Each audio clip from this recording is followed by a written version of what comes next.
Bayangkan, kamu memiliki kemampuan untuk memutar balik waktu. Bukan hanya ratusan atau ribuan tahun, melainkan ratusan juta tahun ke masa lalu. Kamu berdiri di sebuah benua purba, sekitar 470 juta tahun yang lalu. Kamu mungkin berharap melihat hutan belantara yang rimbun, pakis raksasa yang melambai, atau setidaknya padang rumput yang luas. Namun, apa yang kamu temukan di sana akan mengguncang pemahamanmu tentang planet ini. Bumi pada masa itu adalah dunia yang asing, hampir seperti planet lain. Permukaan daratan didominasi oleh batuan telanjang, hamparan pasir mineral yang gersang, dan kerikil tajam. Tidak ada suara angin yang bergesek dengan pepohonan. Tidak ada bayangan sejuk tempat berlindung dari matahari yang menyengat. Sejauh mata memandang, dunia ini berwarna coklat, abu-abu, dan merah karat. Di sela-sela bebatuan basah di pinggiran air, kamu melihat kehidupan darat pertama. Namun, mereka bukanlah tanaman seperti yang kamu kenal. Mereka tidak memiliki bunga, tidak memiliki biji, tidak memiliki akar yang dalam. Dan yang paling membingungkan, mereka sama sekali tidak memiliki daun. Ini adalah salah satu teka-teki terbesar dalam sejarah kehidupan. Tanaman membutuhkan sinar matahari untuk hidup, dan daun adalah panel surya alami yang paling efisien. Namun, catatan fosil menceritakan kisah yang aneh. Setelah tanaman pertama kali naik ke darat, mereka membutuhkan waktu puluhan juta tahun, sebuah panduan evolusi yang sangat lama, sebelum akhirnya mengembangkan daun sejati yang lebar. Mengapa evolusi, yang biasanya begitu inovatif dan cepat beradaptasi, seolah ragu-ragu menciptakan daun? Jawabannya bukan karena evolusi itu lambat, melainkan karena atmosfer bumi purba adalah zona perang yang mematikan. Ini adalah kisah panjang tentang inovasi paling lambat, namun paling menentukan dalam sejarah kehidupan darat.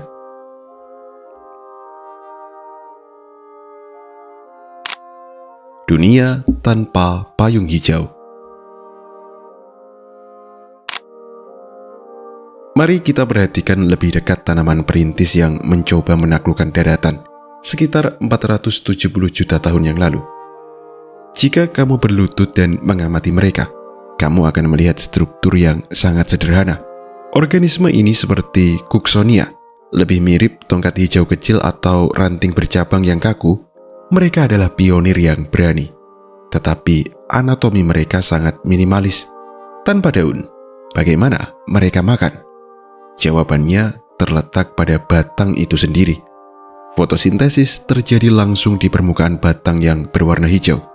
Setiap sisi dari silinder kecil yang berfungsi ganda sebagai penopang tubuh sekaligus sebagai panel surya biologis primitif. Kamu mungkin bertanya, bukankah ini tidak efisien? Mengapa tidak langsung menumbuhkan lembaran hijau lebar untuk menangkap lebih banyak cahaya? Jawabannya terletak pada kondisi lingkungan yang brutal. Pada masa itu, daratan adalah tempat yang ekstrim. Tanpa vegetasi penutup tanah, suhu berfluktuasi secara liar, terbakar panas di siang hari dan membeku di malam hari. Angin bertiup kencang tanpa penghalang pepohonan. Dan yang paling parah, radiasi matahari menghujam tanpa ampun. Bagi kehidupan yang baru saja merangkak keluar dari kenyamanan dan kestabilan air laut, bertahan hidup di darat saja sudah merupakan pencapaian monumental. Mengalokasikan energi untuk membangun organ tumbuhan seperti daun adalah kemewahan yang tidak mampu mereka bayar. Daun membutuhkan investasi energi yang besar untuk tumbuh dan dirawat. Di dunia yang keras ini, strategi terbaik adalah tetap sederhana, tetap kecil, dan meminimalkan risiko.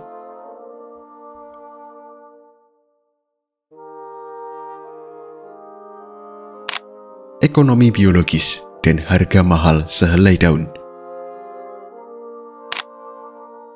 Kita sering terjebak dalam bias pengamatan modern. Karena kita hidup di dunia yang hijau, kita menganggap daun sebagai fitur standar atau bawaan dari setiap tanaman. Seolah-olah paket kehidupan tanaman pasti menyertakan daun. Padahal, dalam sejarah panjang evolusi botani, daun adalah sebuah inovasi teknologi tingkat tinggi yang sangat mahal.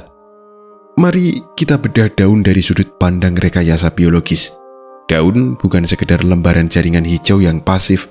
Ia adalah mesin yang sangat menuntut. Untuk memiliki daun, sebuah tanaman harus menyediakan infrastruktur pendukung yang rumit. Pertama, daun membutuhkan pasokan air yang konstan dan stabil. Yang kedua, harus ada sistem logistik pengangkut nutrisi yang handal. Yang ketiga, diperlukan mekanisme pembuangan panas agar daun tak terpanggang. Dan keempat, tanaman harus memiliki sistem kontrol katup yang presisi untuk mencegah kehilangan air berlebihan.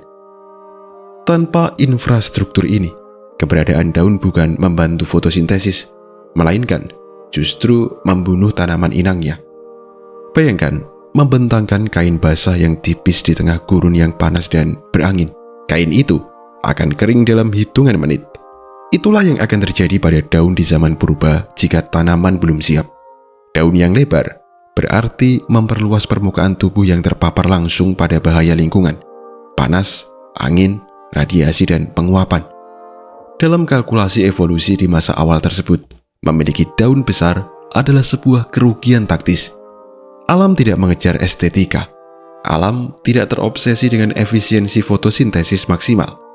Jika hal itu mengorbankan nyawa, alam mengejar satu hal: keselamatan dan kelangsungan hidup. Dan selama jutaan tahun, keselamatan itu berarti jangan punya daun.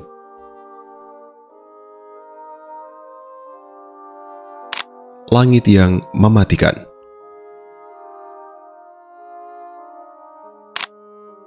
Salah satu penghalang terbesar bagi evolusi daun besar ada di langit atas sana. Kita berbicara tentang kondisi atmosfer awal bumi. Pada masa awal kehidupan darat, periode Ordovisium hingga awal Silur, komposisi atmosfer kita berbeda dengan sekarang. Kadar oksigen masih relatif rendah. Mengapa oksigen penting bagi bentuk daun? Karena oksigen adalah bahan baku pembentuk lapisan ozon di stratosfer. Lapisan ozon berfungsi sebagai perisai planet, menyerap sebagian besar radiasi ultraviolet. Di masa kini, perisai itu tebal dan kuat. Namun di masa lalu, lapisan ozon belum terbentuk dengan sempurna. Akibatnya, sinar UV menghantam permukaan daratan dengan intensitas yang mengerikan. Bagi batuan atau pasir, sinar UV tidak masalah. Tapi bagi jaringan biologis yang lunak, ini adalah bencana. Sinar UV memiliki energi yang cukup untuk memutus ikatan kimia dalam DNA dan menghancurkan protein seluler. Sekarang, bayangkan jika kamu adalah tanaman di masa itu, dan kamu memutuskan untuk membentangkan daun lebar. Daun itu pada dasarnya adalah jaringan kulit tipis yang kamu bentangkan langsung di bawah sorotan laser kosmik.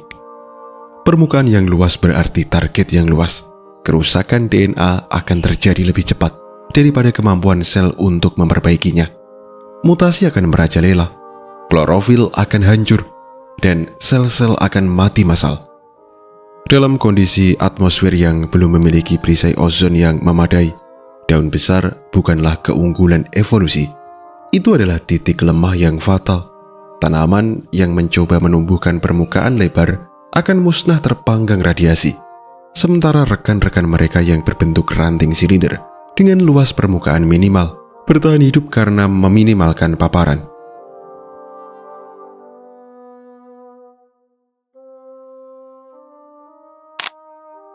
Musuh terbesar bernama penguapan. Selain ancaman tak terlihat dari radiasi, ada musuh yang lebih nyata dan langsung terasa. Air, atau lebih tepatnya, risiko kehilangan air. Hukum fisika sederhana berlaku di sini. Semakin luas permukaan suatu benda, semakin cepat ia kehilangan kelembapan melalui penguapan. Daun secara definisi adalah alat untuk memperbesar luas permukaan tanaman secara drastis. Ini bagus untuk penguapan cahaya, tetapi ini adalah mimpi buruk untuk retensi air. Dunia purba bukanlah lingkungan tropis yang lembab dan stabil sepanjang waktu. Iklimnya keras, hujan bisa datang dalam badai ekstrim yang membanjiri daratan, lalu menghilang, meninggalkan periode kekeringan panjang. Tanah yang saat itu belum kaya bahan organik tidak mampu menyimpan air seperti spons yang kita kenal sekarang. Air cepat meresap hilang atau menguap kembali ke udara. Tanaman awal juga memiliki sistem perakaran yang menyedihkan. Kita akan membahas ini nanti. Jadi, bayangkan skenario ini. Kamu adalah tanaman dengan akses air yang sangat terbatas di tanah yang gersang. Jika kamu memiliki daun lebar, angin kering purba akan menyapu permukaan daunmu, menarik molekul air keluar dari sel-selmu dengan kecepatan yang mengerikan.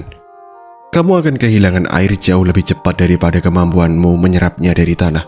Tanpa mekanisme pengaturan air yang canggih, daun besar adalah jalan pintas menuju dehidrasi total.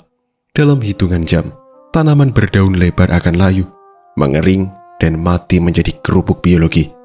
Evolusi melalui seleksi alam yang kelam dengan cepat menyingkirkan eksperimen-eksperimen nekat semacam itu.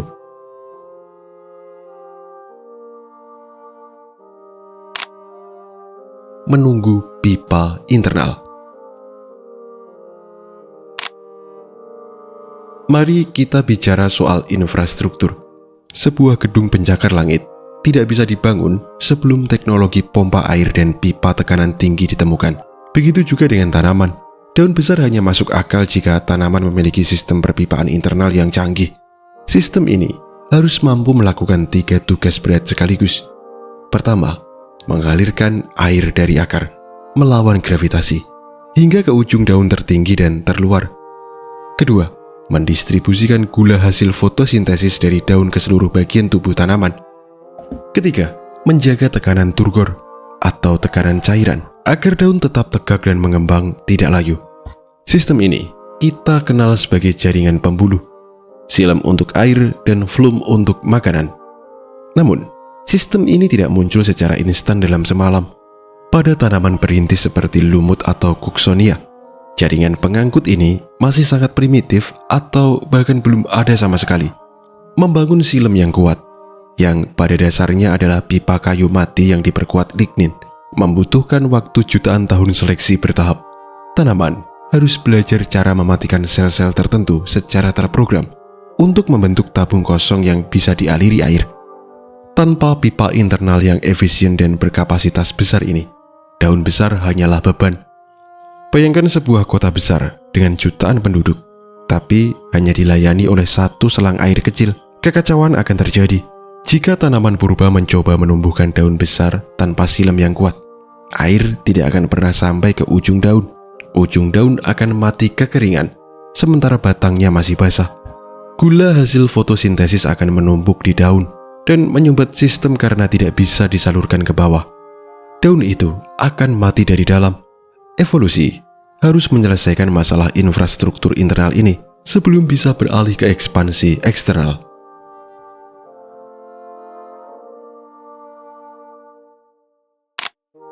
Eksperimen kecil versi beta. Alam tidak suka melakukan lompatan buta. Alam lebih suka bereksperimen, membuat prototipe, gagal, dan memperbaiki diri. Sebelum daun besar atau megafil benar-benar tercipta, alam merilis versi beta dari daun. Sekitar masa silur akhir hingga Devonian awal, muncullah inovasi yang disebut enasi atau mikrofil. Ini bukanlah daun sejati seperti yang kita lihat pada pohon mangga atau jati. Ini adalah tonjolan-tonjolan kecil, mirip sisik atau duri hijau yang tumbuh di permukaan batang. Enasi ini adalah kompromi yang cerdas.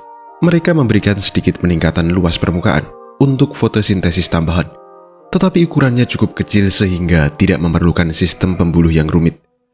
Mereka hanya memiliki satu urat daun sederhana, atau bahkan tidak ada sama sekali. Risiko kehilangan airnya kecil, risiko terpapar radiasi rendah, dan biaya energinya murah. Kelompok tanaman seperti Lycopodiophyta, leluhur paku kawat modern, mengadopsi desain ini dan sukses besar. Selama jutaan tahun, bentuk-bentuk bersisik dan berdaun jarum inilah yang mendominasi bentang alam bumi. Ini adalah bukti bahwa evolusi bekerja bertahap. Tidak ada revolusi instan, hanya langkah-langkah kecil yang memastikan kelangsungan hidup. Alam sedang menguji pasar, melihat apakah struktur pipih bisa bertahan di atmosfer bumi yang keras ini.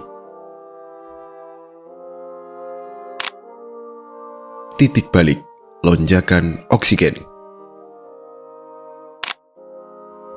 Lalu, tibalah kita pada momen perubahan besar, sekitar 390 hingga 360 juta tahun yang lalu. Selama periode Devonian, neraca kimiawi atmosfer bumi mulai bergeser secara signifikan. Aktivitas fotosintesis dari miliaran tanaman kecil dan alga selama jutaan tahun perlahan namun pasti meningkatkan kadar oksigen di atmosfer. Peningkatan ini membawa dua konsekuensi vital yang akhirnya membuka kunci genetik bagi daun besar. Konsekuensi pertama terjadi di stratosfer.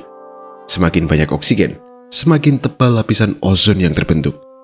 Perisai bumi menjadi semakin kuat, radiasi UV yang mematikan mulai tersaring dengan jauh lebih efektif. Dan untuk pertama kalinya dalam sejarah bumi, permukaan daratan menjadi tempat yang aman bagi jaringan biologis yang tipis dan lebar.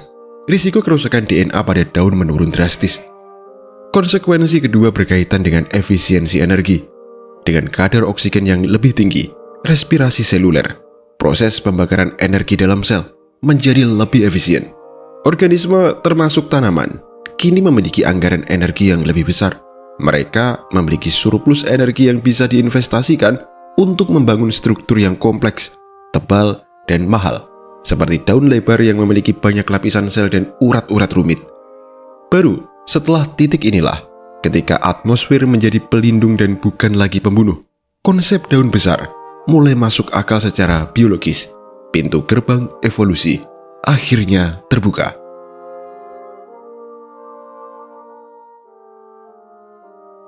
Masalah panas dan pendinginan.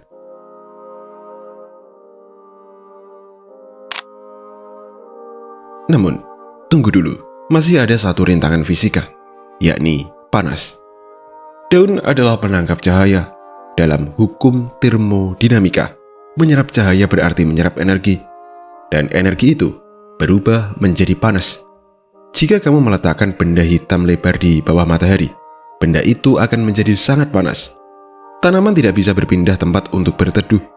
Daun besar berisiko mengalami overheating. Suhu jaringannya bisa naik hingga titik di mana enzim-enzim vital berhenti bekerja dan sel-sel mati termasak. Tanaman modern mengatasi masalah ini dengan cara berkeringat, sebuah proses yang disebut transpirasi. Mereka membuka pori-pori kecil atau stomata, melepaskan uap air. Dan proses penguapan itu mendinginkan permukaan daun, persis seperti keringat mendinginkan kulitmu.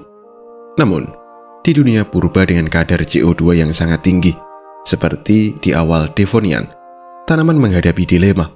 Karena CO2 melimpah, tanaman hanya butuh sedikit stomata untuk mengambil karbon. Sedikit stomata berarti sedikit pori-pori keringat. Akibatnya, kapasitas pendinginan mereka sangat buruk. Jika mereka menumbuhkan daun lebar dengan sistem pendingin yang buruk, mereka akan mati kepanasan.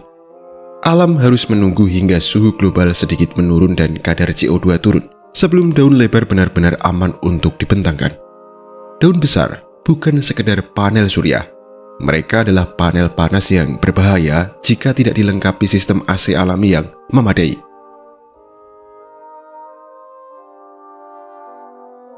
Pondasi akar, membangun dari bawah.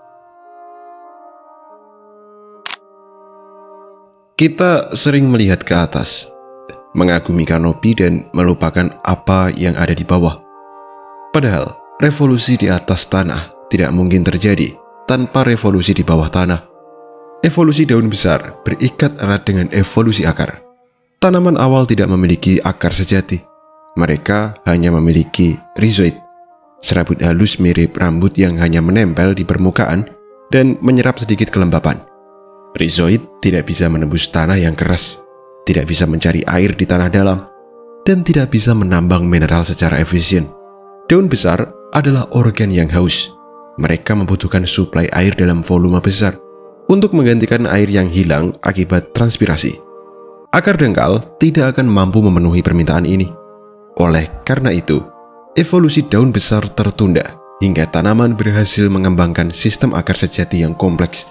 Akar yang tebal, bercabang, mampu menembus jauh ke dalam tanah, dan mampu memecah bebatuan untuk mengambil nutrisi. Ini adalah contoh klasik dari evolusi terikat atau coevolution internal. Cabang di atas tidak bisa tumbuh lebih besar daripada jangkauan akar di bawah. Inovasi daun harus menunggu inovasi akar menyusul. Begitu sistem akar dalam tercipta, keran air pun terbuka lebar, dan tanaman akhirnya memiliki sumber daya yang cukup untuk mendukung kanopi daun yang rimbun.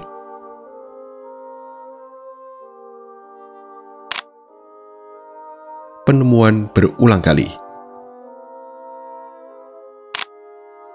Ada fakta yang sangat menarik yang diungkapkan oleh genetika dan fosil modern. Daun besar tidak berevolusi hanya satu kali. Biasanya, sebuah inovasi rumit, seperti bulu burung, muncul sekali dan diwariskan. Namun, daun besar atau megafil muncul secara independen dan terpisah dalam beberapa garis keturunan tanaman yang berbeda. Pada kelompok pakis, pada kelompok tanaman berbiji awal, dan pada kelompok leluhur tanaman ekor kuda. Lalu, apa artinya ini? Ini menunjukkan bahwa daun besar bukanlah solusi yang mudah atau kebetulan. Ini adalah contoh dari evolusi konvergen. Ketika kondisi lingkungan akhirnya tepat, ketika atmosfer aman, air tersedia, dan suhu mendukung, tekanan seleksi alam mendorong berbagai kelompok tanaman menuju solusi yang sama.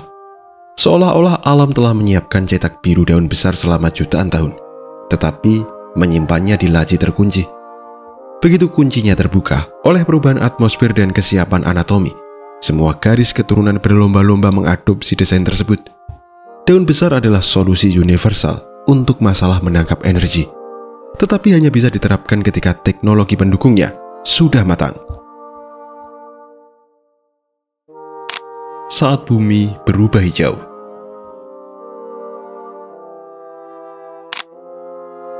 Begitu daun besar akhirnya muncul dan menyebar luas pada akhir periode Devonian dan memasuki periode Karbon. Dampaknya tidak main-main, skalanya adalah planet.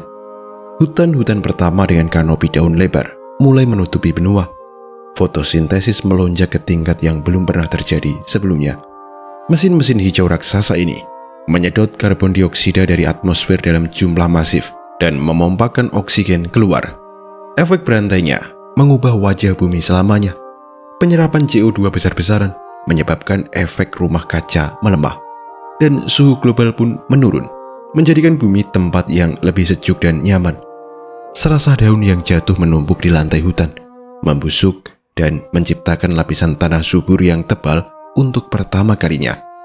Siklus air berubah. Hutan-hutan ini menguapkan begitu banyak air sehingga mereka menciptakan pola curah hujan mereka sendiri, membuat iklim benua menjadi lebih basah dan stabil. Tanaman berdaun besar tidak lagi sekedar penumpang di planet ini yang mencoba bertahan hidup dari kondisi ekstrim. Mereka kini menjadi pengemudi. Mereka tidak hanya beradaptasi dengan dunia mereka, mereka merekayasa ulang dunia agar sesuai dengan kebutuhan mereka.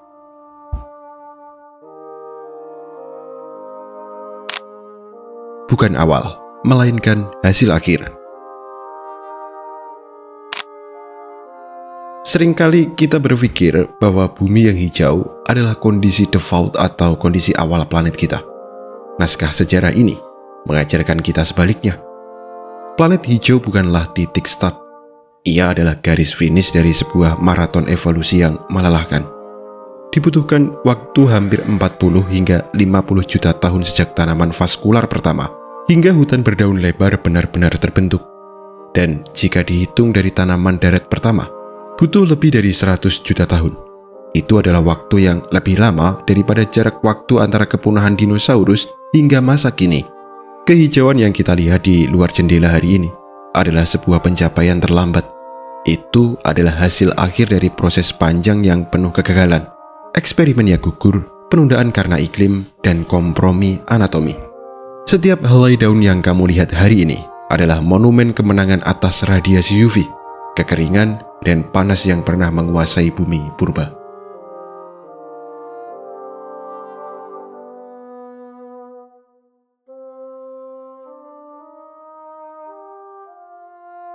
Warisan yang membentuk dunia kita.